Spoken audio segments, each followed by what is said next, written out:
Hello दोस्तों, कैसे हैं आप सभी। स्वागत है आपके अपने यूट्यूब चैनल भूतिया पे और होली की बहुत बहुत शुभकामनाएं आप सभी। मैं आज आप लोगों के लिए एक भूतिया कहानी लेकर के आया हूँ जो होली के ऊपर ही है। तो चलिए बिना किसी देरी के हम अपनी कहानी शुरू करते हैं। एक गांव था जिसका नाम था रंगपुर। गांव रंगपुर की होली पूरे इलाके में मशहूर है। दूर दूर से लोग यहाँ होली खेलने आते थे। लेकिन इस गांव में एक रहस्यमयी कहानी थी कि कोई भी रात के वक्त रंग खेलने नहीं जाता था। कहते थे कि जो गया वो कभी लौट कर नहीं आया। लेकिन युवाओं की टोली को इन बातों पे भरोसा नहीं था। इस बार उन्होंने तय किया कि आधी रात को भी होली खेली जाएगी। रात की होली खेलने के लिए सभी गांव के जो बच्चे थे वो निकले। गांव के सबसे पुराने चौपाल पर युवाओं की टोली जमा हुई और उनके हाथों में गुलाल और रंग थे। जैसे ही घड़ी ने 12 बजे उन्होंने एक दूसरे पर रंग डालना शुरू कर दिया। चारों ओर हंसी खुशी का माहौल था। लेकिन तभी अचानक ठंडी हवा का तेज झोंका आया।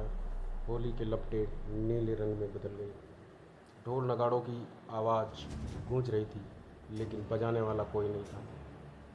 फिर रवि, जो टोली का सबसे बहादुर लड़का था, अचानक ज़मीन पर गिर पड़ा। उसका पूरा चेहरा काले रंग में लथपथ था और वह ज़ोर ज़ोर से हंसने लगा।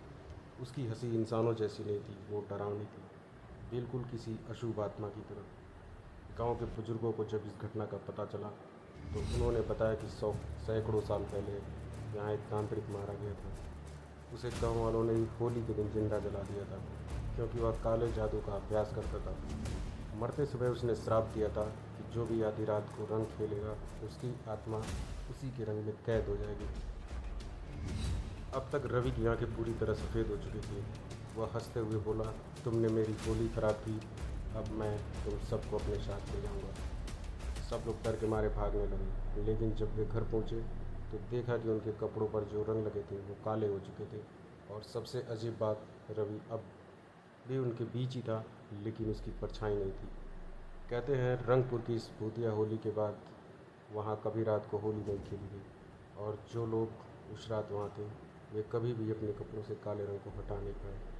और आज भी रंगपुर की होली में अजीब सी शहरन महसूस होती है।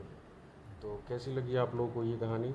अगर आपको ये कहानी अच्छी लगी हो तो हमारे चैनल को लाइक करें, सब्सक्राइब करें और वीडियो को अपने दोस्तों के साथ शेयर करें और हमें बताएं कि आपको कैसी कहानियाँ पसंद है। तो मैं आप लोगों के लिए वैसी कहानी लेकर के आऊँगा।